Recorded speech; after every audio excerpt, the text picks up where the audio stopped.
The Young and the Restless spoilers Fridays full January 31st, 2025. The depth of Ian Ward's madness. Ian Ward paced the dimly lit room, his shadow flickering on the cracked walls as the single overhead bulb swayed gently.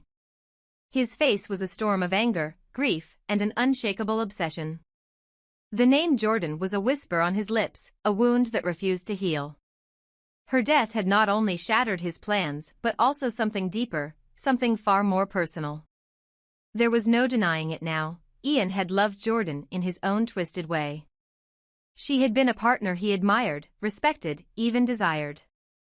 She was his equal, the only one who challenged his schemes while understanding his ambition. In his mind, they could have been unstoppable, a force to rival any alliance in Genoa City. But Jordan's refusal to align herself with him had been the fatal flaw in their connection. Her independence, her refusal to bend to his will, had driven a wedge between them, one that Ian could not forgive or forget. Her death was a bitter pill, but it wasn't justice, it was a tragedy. And Ian Ward, in his spiraling madness, blamed everyone but himself. Ian's prisoner, Tessa's anguish in the cold, dark confines of the underground bunker, Tessa Porter screamed until her voice was hoarse.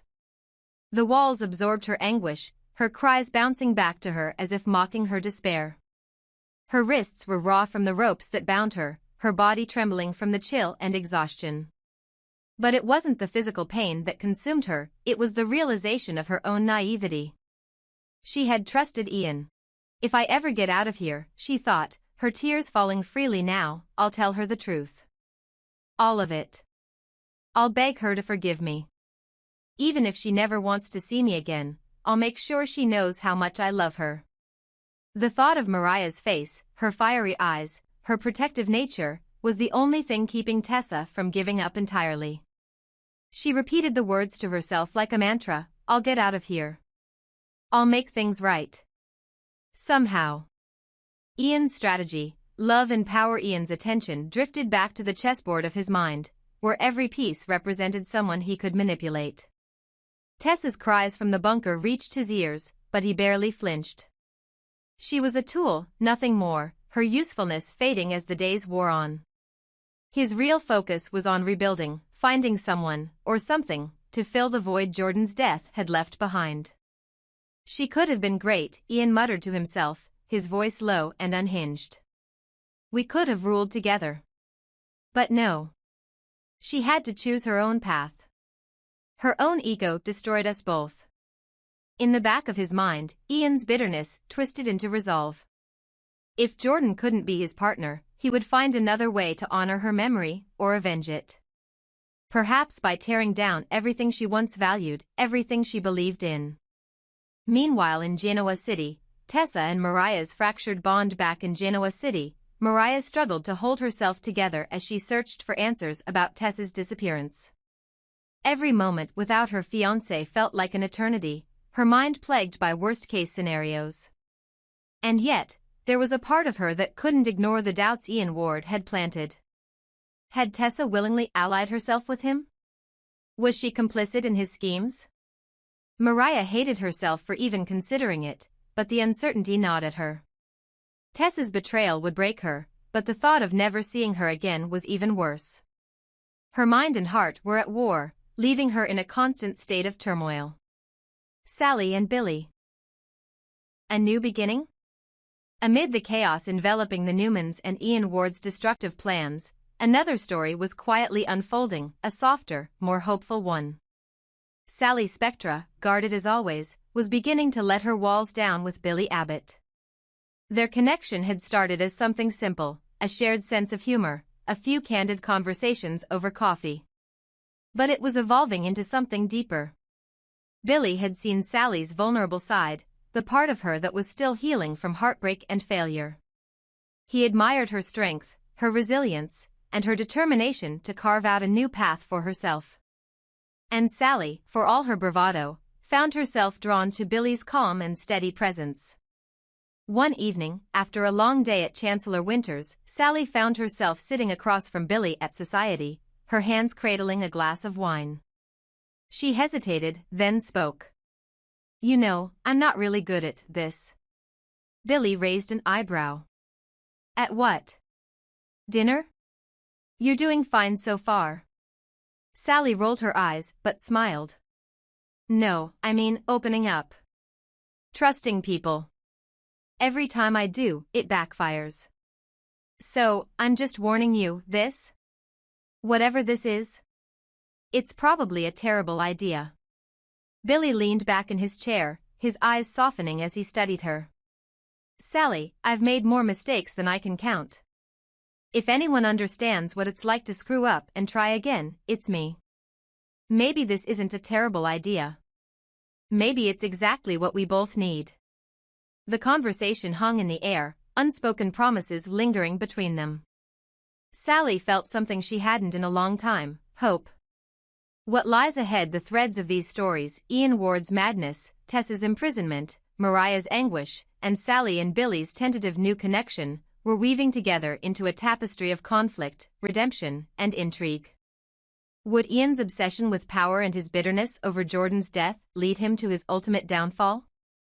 Could Tessa escape and make amends with Mariah, or would Ian's grip tighten further?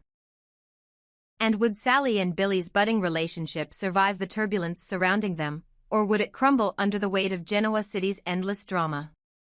Only time would tell.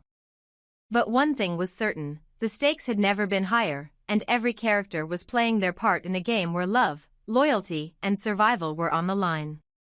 Nikki's silent witness, Nikki Newman, stood frozen in the shadows, her heart pounding so violently she feared it might give her away. She had watched Ian Ward grow increasingly unhinged, his weapon trained on Victor and Nick as he barked commands like a madman conducting an orchestra of chaos. Every fiber of Nikki's being screamed at her to intervene, to rush to Victor's side, but she knew better. Her past with Ian was a wound that had never fully healed. Years ago, she had been his victim, held captive by his lies, manipulation, and violence. She had felt the cold barrel of his gun pressed against her temple before, had seen the wild hatred in his eyes. The memories rushed back now, making her knees weak. She clutched the wall for support, tears threatening to spill down her face. If I go out there, I'll only make things worse. I'll distract Victor. I'll give Ian more leverage. She repeated the words to herself like a mantra, trying to convince herself that staying hidden was the right choice. But the sight of Ian pointing the gun at her son and the love of her life made her stomach churn. From her vantage point, she could see Michael Baldwin, his face pale as he stood rooted to the spot. Michael had always been quick on his feet, always ready with a plan or a sharp word. But now, in the face of Ian's unpredictability, even he seemed lost. Michael's fear and Ian's offer. Michael's thoughts raced as Ian's gun wavered between him, Victor, and Nick. His hands were raised in surrender, his mind calculating every possible move. He knew Ian wasn't a man to bluff, he wouldn't hesitate to kill to prove a point. And Michael, for all his sharp wit and cunning, wasn't a Newman. He didn't have Victor's resources, Nick's brute strength, or even Nikki's indomitable spirit. He was just the family's lawyer, a loyal ally but ultimately expendable in Ian's eyes. Or so he thought. Ian's gaze settled on Michael, a sinister smile curling his lips. You know, Michael, he said, his voice dripping with mockery, I've always admired you.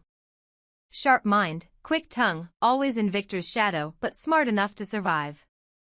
Michael swallowed hard, his throat dry. If you think flattery is going to win me over, Ian, you're wasting your time. Ian chuckled darkly. Oh, I'm not flattering you, Michael. I'm making you an offer. You've spent years cleaning up the Newman's messes, putting your neck on the line for a family that would drop you the moment you became a liability. Why not switch sides?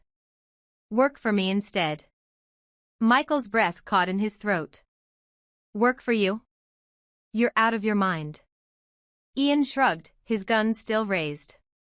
Think about it. I'm not asking you to betray anyone. I'm offering you freedom. Power.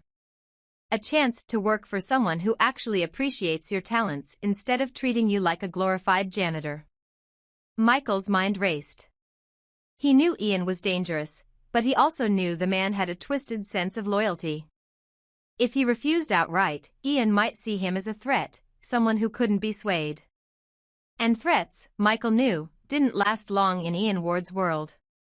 "I'm loyal to Victor," Michael said carefully, choosing his words as though walking a tightrope.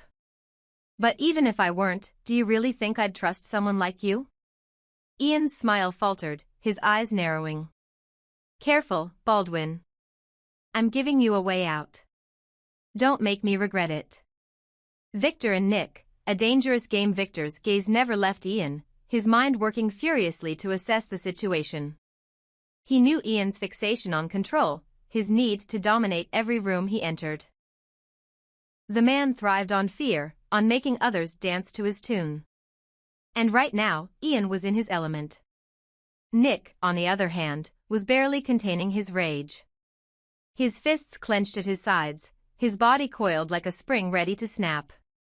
"You think this is going to end well for you?" Nick spat, his voice laced with contempt. "You're outnumbered. You've already lost, Ian." Ian laughed, the sound sharp and grating. "Lost? Look around, Nicholas. I'm the one holding the gun. I'm the one calling the shots. You and your father are nothing without your money, your power, your people. Strip that away, and you're just scared little boys playing at being kings." Victor's voice was calm but edged with steel. "Ian, you don't have to do this. Put the gun down, and we can talk." "Talk?" Ian scoffed.